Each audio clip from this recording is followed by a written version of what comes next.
안녕하세요. 저는 태자천사공파 27세손 이원입니다. 소집하는 삼척공파입니다. 오늘은 작년 9월 24일 의정공 임시총회 관련된 이야기 하고요. 이 총회에 관련돼서 가처분 신청이 들어갔습니다. 그래서 그런 내용들을 말씀드리겠습니다. 그런데 첫 번째는 첫 번째 영상은 조회수가 1,000회를 넘었습니다. 모든 영상이 1,000회가 넘으면 의정공 종중은 반드시 바로 쓸 것이라 확신합니다. 지금까지 말씀드린 것은 빙산의 일각에 불과하다고 생각합니다. 사실을 왜곡하면 당장 저들은 소송을 걸 테니까 그런 빌미를 줄 수 없습니다. 오직 70만을 말씀드리며 또 실명을 거명하는 것도 명예훼손의 소지가 있기 때문에 가능한 피하도록 하겠습니다. 이번 영상은 지난 총회의 문제점을 말씀드리는데 코로나로 많은 분들이 참석하지 못하셨는데 중요 과정을 말씀드리고 싶습니다. 현 비대위 출신 몇몇 이사들이 과연 신뢰할 수 있는가에 대한 여러분들의 객관적인 입장이 필요합니다. 좀 잘 살펴주시기 바랍니다. 또한 지난 총회가 절차상의 문제가 많아 가처분 신청을 하여 재판 중에 있습니다. 현 상황을 바르게 보기 위해서는 이 또한 여러분들이 알아야 할 부분이라고 생각합니다. 그 내막이 어떻게 이루어졌나 잘 살펴주시기 바랍니다. 그래야 현재를 제대로 인식할 수 있습니다. 그러면 지난 총회는 여러가지 우여곡절을 겪었습니다. 2019년 4월에 저작년이 되지요. 2019년 4월에 회장 임기가 끝났기 때문에 법원에서 연고 항존자가 소주권이 있다고 하여 지난 총회는 연고 항존자님이 총회를 소집하였습니다. 연고 항존자님이 신문에 총회 소집 공고를 한 후에 연고 항존님을 모시고 이천공파 종중 사무실에서 비대위 모임을 가졌습니다. 그때 연고 항존자님께서는 이렇게 말씀하셨습니다. 하늘이 두 쪽 나도 선관위를 구성하여 총회를 공정하게 실시하겠다라고 했습니다. 저는 의지가 확고하다는 것을 느끼고 공정한 총회를 위해 연고 항존님께 9개 요구사항을 보냈습니다. 얼마나 지켜졌는지 확인하는 의미에서 연고 항존님께 보낸 글을 한번 읽어보겠습니다. 그때 단톡방에도 올린 내용이고 연고 항존님께도 전달된 내용입니다. 그때가 8월 11일인데요. 제가 한번 읽어 나가겠습니다. 연고 항존자님께 올리는 글. 안녕하세요. 저는 삼척공파 이원입니다. 우선 태자첨사공파의 연고 항존자님이어서 경의를 표합니다. 그로 인해 어려운 시기에 의정공파 총회 소집권자가 되신 것을 환영합니다. 이번 총회가 공정한 집행을 기대할 수 있어 다행이라 생각하고 몇 가지 부탁의 말씀을 드리기 위해 이 글을 올립니다. 지난 15년 동안 종토를 둘러싸고 많은 분쟁이 있었습니다. 한 집안끼리 갈등과 반목, 대립과 투쟁으로 점철되어 어쩌다가 부끄러운 상황판이 되어 연안이지 태자손사공파라는 것이 부끄러울 지경이 되었습니다. 자, 주요 문제들은 첫째, 종토의 골프장 개발에 대한 시비, 처음에는 골프장 개발을 하느냐 안 하느냐 시비가 참 있었고요. 그 다음에 그 과정에서 골프장 개발 자금 능력이 있느냐, 또 비리에 대한 시비도 많이 있었습니다. 그 다음에는 2016년도에 들어와서 2019년도에 들어와서 종토 매각에 대한 찬반 투쟁이 있었고요. 그러면서 제각을 파괴하고 철거하는 일이 있었습니다. 그 다음에 업자를 얻고 집행부가 주도한 총회를 여러 번 있었습니다. 이러한 일들로 이 골프장 개발에 관련해서 두 사람의 생명을 잃는 경우가 있었고, 제각 손괴로 현재 형사 고발에 기소가 되어 공소장이 발부되어 있습니다. 또한 업자와 결탁하여 23억 유형에 대한 고소를 한 사실이 있습니다. 처음부터 균형은 무너졌고, 그러니까 집행부의 이사와 집행부가 거대 세력이 되었고, 이 비리와 불의에 저항하는 소수의 실은 엄청났습니다.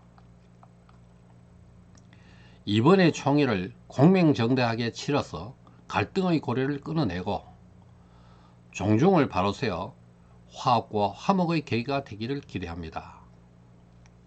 그리하여 조상님께 불경하지 않아야 하며 자손에게 부끄러우지 않아야 할 것입니다. 지난 15년의 순환의 맥을 끊고 왕구 대법님의 공정한 집행으로 종중이 바로 서는 계기가 된다면 자손만대의 찬사가 이어질 것입니다. 잠시 살다 가는 인생, 종중일을 바르고 정의 있게 이루는 것은 큰 보람이 될 것이라 생각합니다. 우리 태자첨사공파의 역사를 더듬어 보면 세종 22년경에 하사받은 사패지로, 그러니까 580년의 역사를 가졌습니다.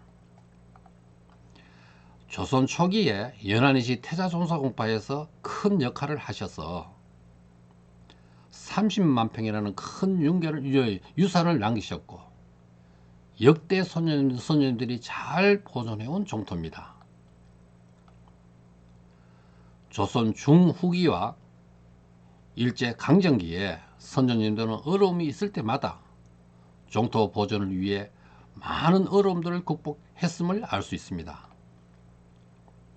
또한 초기에 그분들의 덕으로 태자첨사공파가 크게 번창하여 오늘에 이르렀습니다. 타성의 종중에 비해 이렇게 오래되고 큰 유산을 남긴 종중은 없을 것입니다. 그만큼 용인불당군은 연안이시의 상징적인 의미가 크다고 할 수 있을 것입니다. 또한 용인불당골이 태자첨사공파 전체를 하나로 묶어주는 구심적 역할을 한다고 할 수 있습니다. 이러한 배경과 형편을 살펴서 영고 항조님께서 직접 공평하게 선거관리위원회를 위촉하시고 누구도 개입 없이 용역회사를 선정하여 진행하시면서 반드시 지켜야 할 7가지를 말씀드리겠습니다. 첫째는 위임장 총회 안건 명시. 위임장이 총회 안건이 명시가 되어야 됩니다. 두 번째는 총회 소집 공고 전 위임장을 받는 사전 선거 운동으로 받은 위임장은 무효가 되어야 된다. 세 번째는 일반 종중원에게 위임장을 종중 사무실로 우편 송달을 요구하는 것. 이것은 종토 매각을 위한 위임장으로 사용하기 때문에 부당하여 무효 처리가 되어야 된다. 네 번째, 태자첨사공파 외에 타지파의 위임장이 있습니다.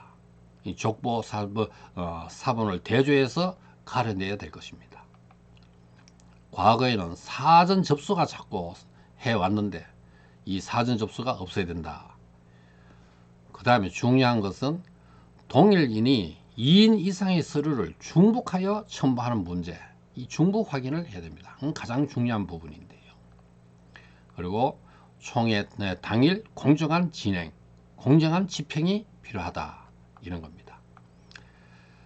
그런데 위의 1번은 총회 당일 위임장에 총회 안건을 명세한 것 외의 것을 의결하면 나중에 법적 문제가 될 소지가 있습니다. 그런데 이거는 임원 선출에 국한되기 때문에 이번에는 위배된 것이 없다고 할 수 있습니다. 2번은 집행부가 소집 공고 전에 위임장을 받는 것은 무효 처리가 되어야 합니다. 소집 공고한 전에 이미 사전선거운동에서 위임장을 받는 것은 그거는 공정성에 어긋납니다. 4번은 위임장 보존 신청을 하고 재검증금 들어갔을 때 타지파 위임장이 나오면 법적 문제가 됩니다. 그래서 타지파를 가려내야 된다, 이런 말씀이고, 5번은 전 집행부가 미리 위임장을 접수하여 온 사례가 있어 문제가 되었습니다. 그런데 이번에는 이것은 문제가 되지 않았습니다. 서로 합의하여서 용역사무소에서 위임장 검사를 했으니까 문제라고 할 수 없습니다. 6번은 동일인의 서류 중복을 양측 참관인이 입회하에 확인하는 절차를 가져야 할 것입니다. 동일인이 서류를 자꾸 중복해서 이렇게 위임장을 내는 경우가 있습니다.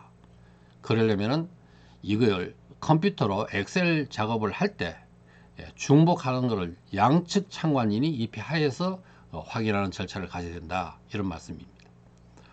이것도 지난 총회 때 문제가 되었습니다. 7번은 전 집행부가 분리하면 총회를 무산시키는 사례 등 편파적인 진행이 있었습니다. 부실한 대비와 준비로 총회 자체가 무효가 되는 사례들이 있었습니다. 아주 오래전에 여선종원 소집 미통지에서 총회가 무효가 되고, 또 임원이 3분의 2를 득표하지 않은 임원 선출이 종전규약 위반돼 가지고 총회가 무효가 된 사례들이 있었습니다. 그래서 철저한 대비와 준비로 이루어진다 하는 말씀입니다. 양측에 어떠한 불만에도 정당한 논리로 반박할 수 있을 만큼 철저하고 공정하게 진행하여 주시라는 상식적인 부탁의 말씀을 올립니다. 의정 공파에서 학렬이 가장 높으신 어른으로서 갈등의 고리를 끊어내는 계기가 되도록 총회를 공명정당하게 치렀다는 의인으로서 남으시기를 바랍니다. 감사합니다. 그래서 이러한 내용으로 연고 항정자님께 글을 올렸고 전달이 됐습니다. 그런데 이것이 잘 지켜졌나 한번 점검을 이렇게 해보면요, 총회 주체는 의정공 종중이 총회 주체입니다. 근데 주관자는 연고 항정자가 소집권자이면서 주관자라고 봐야 됩니다. 그런데 이번 총회에 모두 저쪽 편의 요구만 들어줬다, 이렇게 말할 수 있습니다. 우리 측의 요구도 들어준 것이 거의 없다시피 했습니다. 연고 항존자님은 양측의 합의를 해오라고 했는데 합의된 것이 뭐가 있는가? 집행부에서 합의를 전부 다 회피해버렸습니다. 총회 당일에도 의사봉을 두드리는 사람은 총회를 주관하는 연고 항존자가 되어야 하는 것이 원칙입니다. 그런데 그렇지 못했습니다. 분규가 생기거나 분쟁이 일어나면 결정권자는 연고 항존자가 되어야 합니다.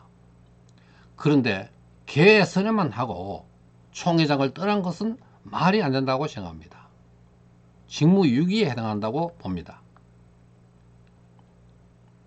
연고 항존자님이 9가지 요구사항 중에 2~3가지만 시킨 셈이다, 이렇게 말할 수 있는데요. 간단하게 다시 한번 짚어보면은 선거관리위원회를 위촉한다고 하셨는데 위촉되지 않았습니다. 우리 쪽에서는 비대위 쪽에서는 위촉을 선거관리위원을 뽑으면 저쪽에서 선거관리위원이 있는 저쪽에서는 뽑지 않았습니다. 용역회사 선정도 어느 편의 개입 없이 영어환자가 직접 선정해서 공정하게 용역회사에서 집행을 하도록 해야 되는데 그것도 과거에 하던 용역업체에다가 하고 선정을 제대로 하지 않았습니다. 직접 하지 않았습니다. 위임장 총회 안건은 구체적 명시는 이거는 임원 선출이 한계됐으니까 위반된 게 없고요. 요 파란 글씨는 위반된 게 없습니다. 그래서 한 3가지 정도가 위반되지 없고 나머지는 전부 다 제대로 안 지켜졌다는 것입니다. 총회 소집 공고 전 위임장을 받은 것 무효 처리. 이거 사전 선거운동에 하기 때문에 무효 처리가 돼야 되는데 위임장 검사를 전체적으로 완전하게 했다면 이것도 지켜졌을 텐데 위임장 검사와 중보 확인이 제대로 안 됐기 때문에 이것도 지켜졌다 할 수 없습니다. 일반 종중원에게 위임장을 종중사무실로 우편 송달을 요구하는 것, 종중회장 총무가 종중사무실을 보내달라 이래서 그걸 종통 매각하는 위임장으로 사용하는 겁니다. 부당한 것이잖아요. 그래서 이런 것도 막아야 되는데 이것이 수백 회가 된다고 보고 있습니다. 태자성소 공파 외에 타지파 위임장 이거 걸려내야 되는데 위임장 검사를 전체적으로 다 못했습니다. 일부만 하고 못했습니다. 또 제대로 안 지켜졌지요. 사전 접수는 집행부가 서류 중 사무실에서 미리 접수해서 오는 건데 이것이 사무실에서 미리 접수해 오는 건데 이거는 이번에는 문제가 된다고 할 수 없습니다. 가장 중요한 동일인이 2인 이상의 서류를 중복하여 첨부하는 문제, 이 중복 확인입니다. 과거에 이런 문제가 많이 있었습니다. 이게 상습적으로 하는 거기 때문에 이거를 제대로 좀 가려내고 엑셀 작업을 해서 중복 확인을 해서 가려내야 된다고 했는데 가장 중요한 게 이루어지지 않았습니다. 총회 당일 공정한 집행 이것도 사회를 제가 봤기 때문에 진행상 좀 공정하게 됐다 할지 몰라도 종원들이 불만을 가진 종원들이 많았습니다. 위임장 행사에 대해서 불만이 많았기 때문에 그 불만을 듣고 제대로 시행이 돼야 되는데 그렇지 못했습니다. 검표, 위임장 검사와 중복 확인을 제대로 했더라면은 위에 것들 4, 6, 8번은 지켜줄 수 있었는 겁니다. 4번, 6번, 8번 사전선거운동은 위임장 검사를 함으로써 관련될 수 있죠. 6번은 타지파도 위임장 검사를 제대로 했더라면 가능했지요. 8번은 엑셀 작업을 해서 중복 데이터를 찾아냄으로써 이거를 할 수 있었지요. 그렇기 때문에 검표와 중복 확인을 제대로 했더라면 이런 것들은 지켜줄 수 있었는데 그렇지 못했습니다. 총회가 한마디로 부실투성이 총회였다 이렇게 말할 수 있습니다. 특히 여기에서 3가지 선거관리위원회를 위촉해서 제대로 선거가 관리되고 시행돼야 되고 해야 되는데 그렇지 못한 거, 용역회사 선정 문제. 과거의 용역회사는 편파적으로 계속 했단 말입니다. 중복 검사하는 것도 자꾸 숨기고 드러내지 않고 어느 편의 기업 없이 연구 환자가 직접 선정을 했어야 되는데 과거에 하던 용역회사를 선정해서 그대로 했습니다. 가장 중요한 데이터 중복 확인. 한 사람이 위임장을 몇 개를 냅니다. 그 데이터 중복 추출해서 걸려냈어야 됩니다. 이것들이 지켜졌어야 했는데 그렇지 못했습니다. 도대체 이런 총회가 어디 있습니까? 정말 행편없는 총회였다 이렇게 생각합니다. 자, 이렇게 좀 경과된 내용들을 말씀을 드렸고요. 그 다음에 8월 초에 그러니까 작년 8월 초경에 총회 개최 공고가 있었대. 그때 총공고는 8월 5일로 있었는 걸로 알고 있는데요. 그 전후에 집행부 쪽과 비대위 양측이 4명 대 4명 4대4 협상이 있었습니다. 총회 개최 그 공고 전후에서요. 그때 종중의 임원 구성을 하자 하는 협상이었습니다. 골프장 준공을 앞두고 준공 승인도 해야 되고 등기 이전, 대출권의 이자 등에 대해서 양측에서 그 필요성을 인식하고 서명한 일이 있었다고 합니다. 그래서 임원 구성하자 해서 서명을 했다는 겁니다. 코로나로 인해 총회가 연기되어서 9월 24일로 잡혔습니다. 그 서명이 구속력이 없었기 때문에 계속 협상의 안을 두고 서로 의견을 나누면서 결정하지는 못했습니다. 결국 총회 당일 아침에 사전에 짜여진 어떤 각본 그 시나리오대로 임원 구성할 것을 서명을 했습니다. 중요한 내용입니다.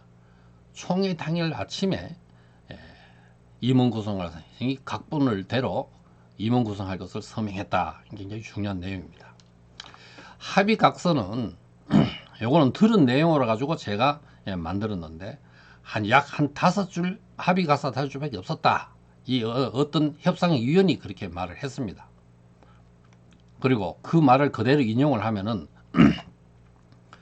단지 이사 시나리오를 짜서 합의 각서를 썼다.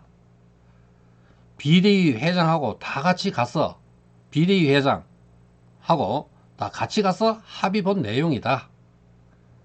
그런데 그 합의 내용의 핵심적인 내용은 합의 각서에 각 지파에서 4명씩 이사를 뽑는다. 각 지파에 4명씩 나온 사람을 찍어준 것이다. 각 지파에 4명씩. 그러니까 큰 대지파에 4명, 4개 지파에 4명씩 뽑는다. 이것입니다. 비대위 측에서는 1번부터 우리 비대위 측에서는 1번부터 21번까지 무조건 전부 다 찍어주는 거다. 그리고 1번부터 5번까지는 예비 후보다. 만약에 비대위가 3분의 2가 되면은 1번부터 5번까지도 당선이 되는 겁니다. 3분의 2가 비대위 측의 3분의 2가 되면은 당연히 당선되겠죠. 다 찍어주니까. 세 번째, 만약에 이것을 어겼을 때 어긴 측에 5억을 각자 배상한다. 어긴 측에 배상한다. 네 번째는 총회를 하면서 비용은 똑같이 내자고 해서 똑같이 냈다고 합니다. 자, 그 다음에는 영역 사무실에서 위임장 검사하는 일이 이틀 동안 있었습니다. 그 내용이 이번 가처분 신청하고 중요한 내용이기 때문에 그 내용을 좀 자세히 말씀드리겠습니다. 그렇게 협상도 이루어지면서 위임장 검사를 미리 하자는 제안을 받아들여서 양측에서 이틀 전에 용역 사무실에서 위임장 검사를 했습니다.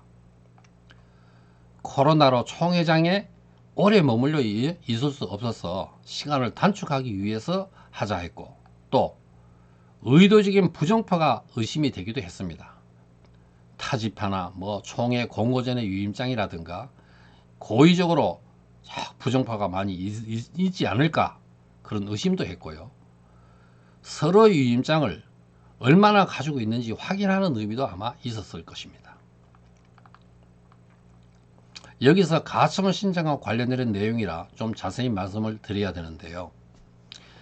위임장 검사를, 그러니까 용역 사무실에서 위임장 검사를 어떻게 할 것인가 하는 논의가 있었습니다. 그래서 비대위에서 과반수를 넘길 수 없다는 것을 이미 알았습니다. 그때는 이틀 전이었으니까 위임장이 모여진 것이 전부 다 손에 가지고 있기 때문에 저쪽하고 견뎌보니까 과반수를 넘길 수 없다. 이런 거를 이미 알고 어느 정도 윤곽이 잡혀 있어서 위임장 검사는 중요한 것이 아니다 하는 생각을 가진 사람도 있었습니다. 그때. 그러나 저 같은 경우에는 과정의 충실을 해라. 기본을 충실히 할 때 임원 선출이 되면은 그때는 인정한다. 인정이 된다. 그런데 전 총무가 뭐 형님 쉽게 하자. 쉽게 합시다. 라고 이렇게 했습니다. 저는 종원들께 대충 했다고 말씀드릴 수 없으니 철저히 해야 한다고 말했습니다. 이러한 요구에 첫날에는 위임장 검사를 지평부 쪽 위임장 1300장을 검사했습니다. 1300장 중에 무효 위임장 72 정도가 나왔습니다. 그러니까 이런 거는 뭐 실수를 해서 위임장이 잘못했다고 해서 고의성이나 뭐 의도적인 것은 아니다. 그렇게 생각하고 상자에 포장하여 봉인하고 사인도 했습니다. 사진도 남겼습니다. 7명 정도가 이렇게 검사를 하고요. 4시간 정도 시간이 들어갔습니다. 이 봉인한 사진입니다. 이 사진 내용을 이렇게 자세히 보면은 여기에 몇 장, 여기에 몇 장, 여기에 몇 장 이렇게 되는데 여기에 1228장, 여기에는 1248장, 요거는 비대위 위임장입니다. 비대위 위임장은 1013장입니다. 비대위 측의 위임장은 검사하지 않고, 그러니까 우리 쪽에 비대위 위임장은 검사하지 않고 상대편이 인정하겠다고 했습니다. 검사 내용이 한 4가지 정도인데요. 위임장과 인감증명서에 위임장하고 인감증명서에 성명하고 성명이 서로 일치하느냐, 인감이 일치하느냐, 요거를 확인하는 거고요. 태자 첨사 공포가 아닌 타지파 위임장이 있는지, 소집 공고 이후의 위임장인지, 총회 소집 공고 이전의 위임장은 사전선거 운동에 해당하기 때문에 무효가 처리되는지, 혹시 옛날 위임장을 자꾸 이렇게 섞어 넣는 경우가 있어서 옛날 위임장이 아닌지, 이런 것들을 가려내는 게 검사 내용이었습니다. 둘째 날에는 첫째 날에 고효생이 그러니까 가짜 위임장을 의도적으로 이렇게 넣는 그런 고의성이 드러나지 않고 하니까 위임장 검사를 하지 않고 서로가 인정하자는 그런 의견도 있었습니다. 그래서 저는 그럴 수 없다, 철저히 해야 한다고 주장하고 저는 계속 저들을 의심을 했습니다. 그러나 다수가 무작위로 샘플을 뽑아가지고 하자는 의견이 지배적이어서 1300장 중에 400장을 샘플로 뽑아서 검사를 했습니다. 그래서 무효 위임장이 13장 정도 나왔습니다. 두 번째 날에는요. 그래서 1300장에 대하여 환산을 하면은 52장이라고 무효라고 치고 이것도 고의성이 없는 것으로 보았습니다. 약 2시간 걸렸습니다. 400장을 했으니까요. 그리고 상자에 포장하여 봉인하고 사인을 했습니다. 사진도 남기고요. 비대위 측의 위임장 1013장은 검사를 하고 저쪽에서 인정을 했습니다. 그것도 봉인과 사인을 하고 사진 찍었습니다. 아까 사진하고 똑같은 겁니다. 저쪽에는 1300장이 2600장을 검표를 했는 셈이고 우리 측에서는 비대위는 1013장만 했는데 저쪽에 검사를 하지 않고 인정하는 상태였습니다. 그리고 나서 나머지도 의심을 가지고 있었고 저는 끝까지 철저히 해야 한다는 그런 생각에 확인하는 의미에서 나머지는 언제 할 것인가 라고 물었습니다. 당연히 총회 당일 한다고 했습니다. 그리고 중요한 중복 검사를 제대로 해야 한다고 강조하면서 용역회사 대표하고 언쟁이 약간 있었습니다. 중복 검사를 할 때 선거관리위원들이 이해를 하기 위하여 용역적인이 엑셀 파일로 어떻게 하는지 한 5분간 설명을 해라. 그 방법에 따라 중복되었는지 확인할 수 있도록 해야 한다고 요구를 했습니다. 그랬더니 시간이 없어서 그렇게 할 수 없다 하고 이야기를 해서 그거가 시간을 한 5분 설명하는데 그것도 양해를 못하고 하느냐 하면서 언쟁이 좀 있었습니다. 어쨌든 총회 당일 중복 확인을 하는 것을 철저히 해야 한다고 했고, 그렇게 중복 확인을 철저히 하겠다고 했고, 과거에 위임장 중복의 많은 사례가 있었다는 걸 알고 제가 있었기 때문에 철저히 하려고 했습니다. 자, 그 다음에는요, 용역 사무실에서 이틀 동안 있었던 내용들을 말씀드렸고요. 총회 전날 비대위 합의 내용, 그러니까 총회 전날 우리 비상대책위원회 비대위에서 합의한 내용이 있었습니다. 그 내용을 간단히 보면 이렇습니다. 위임장 숫자가 700장 이상 차이가 나면은 그때는 우리가 700장 이상 차이로 우리가 모자라면은 이거는 다음 총회에서도 기약할 수 없기 때문에 그때는 임명 구성하자 이렇게 됐고, 700장 이하이면은 다음 총회를 기약하면서 부결로 가고 다음 총회를 대비하자 이렇게 비상대책위원회에서 합의를 했습니다. 그리고 또 위임장 무효표가 2% 이상 나오면은 저쪽에서 책임을 진다, 총회 무효다 이렇게 저쪽에 약속사항이 있습니다. 그리고 위임장 검사나 그 다음에 중복 확인이나 등록 등은 당연히 하는 것이었습니다. 그런데 이날 아침에 총회날 아침에 위임장 검사, 중복 확인, 등록조차도 없이 가져오는 위임장 숫자만 세고 총회를 하는 것으로 상대편과 합의각서를 서명하고 강행을 해버렸습니다. 자, 이번에는 여기까지 말씀드리고요. 그러면은 다음은 총회 날 행사 문제와 표 분석을 드리고, 표 분석과 총회 후의 비대위 갈등 수습, 이거에 대해서 이어서 말씀드리도록 하겠습니다. 자, 여기까지 하겠습니다. 감사합니다.